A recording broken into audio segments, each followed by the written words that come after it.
Also breaking overnight, 2 people are dead after a shooting at a medical center in Florida. Titusville police say it happened at the Parish Medical Center around 2 Eastern time. The hospital is about 40 miles east of Orlando. Police tell us that the victims are an elderly female patient and a female employee. A suspect is in custody this morning. Well, new this morning, supporters of Turkey's president gathered outside his house early this morning. Hundreds cheered, they waved flags and chanted slogans following a failed attempt to overthrow the government. In one town square, people lit flares and waved the national flag in a show of defiance. Well, right now, the director of the CIA is making his first public comments following the events in Turkey and France. Our sister station in Mobile sat down for an exclusive interview with John Brennan at the CIA headquarters in Virginia yesterday. He says the chaos in Turkey was an effort made by a few groups of people who were hoping to gain traction. Goal actually was. There are a number of allegations about their association with some foreign elements that have criticized the Turkish government. I think what they were trying to do was to topple the regime. Stay with CBS 42 News for continuing coverage of the Turkey and France attacks. Well, developing right now, police are investigating a car wreck in Vestavia Hills that killed a woman yesterday evening. This is video that you're about to see. Our crews shot this off of Interstate 459 and Highway 280 yesterday. Police tell us the driver hit a tree and then died. Now, we, of course, are working to learn more about the crash and the woman who died. We'll update you on air and online with any and all new information.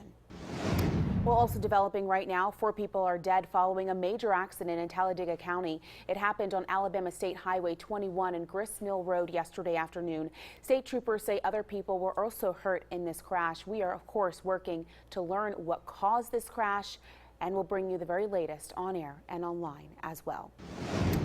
Well, right now, a judicial ethics panel wants Alabama Chief Justice Roy Moore removed from office. The state's Judicial Inquiry Commission made the suggestion in a court filing Friday. They say Moore should be dismissed for urging the state's probate judges to go against the federal court's order on same-sex marriage. Moore claims he never told judges to refuse marriage licenses to same-sex couples. The Republican National Convention officially begins in Cleveland, Ohio tomorrow. It runs through Thursday. CBS's Weijia Jiang brings us more from the city after Donald Trump announces Mike Pence as his vice president pick.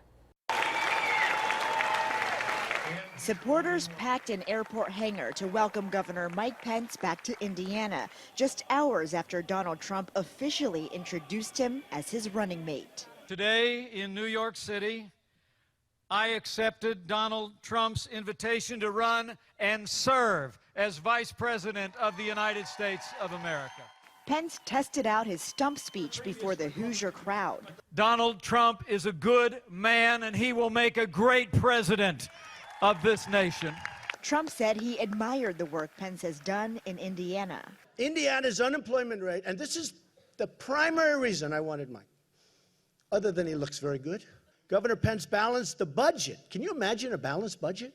During the Republican National Convention next week, Pence will work to convince skeptics Trump can unite the party and defeat Hillary Clinton in November. The Republican running mates sat down with Leslie Stahl for their first interview that airs Sunday on 60 Minutes. What about the negative side? He apologized for being a negative. We're different people. I understand that. I'll give you an example. Hillary Clinton is a liar. Hillary Clinton, I was just proven last week. That's Hillary negative. Clinton. Trump said he won't ask Pence to be negative. Weijia Jiang, CBS News, Cleveland, Ohio. Well, here it is, our first look at the new Trump and Pence campaign logo. This is our first look at it. This new logo was first introduced in a campaign fundraising email. Now, of course, stay with CBS 42 for continuing coverage of campaign 2016. Police relations continue to be a hot topic across the country. This just off the heels of 2 men killed by police in Baton Rouge, Louisiana and Minnesota. Meanwhile, here in Birmingham, Community First wants to have that important conversation and start the discussion about community and the police. A panel of local police officers and the district attorney's office answered questions from the community. The DA's office stressed the importance of law enforcement and the community working together. I think it's a really good start. I think that people are starting to listen a little bit more, and we do need to to continue to have those conversations in the wake of everything that's been going on. Police officers need to be visible in the areas that they protect, and that's very necessary when you bring up young children to not just know the law, but respect the officers that uphold the law. Black Lives Matter Birmingham and a representative from the mayor's office also took part in yesterday's discussion. Happening today, memorial services start for a North Alabama toddler who accidentally shot and killed himself. This sad story here is out of Colbert County. The sheriff's office has identified the toddler as Robert Michael Reeves. We're told he was home with his mother and other children when the tragic accident happened. Deputies are still investigating. We do know that visitation for Robert will be in Tuscumbia and his funeral will be Monday.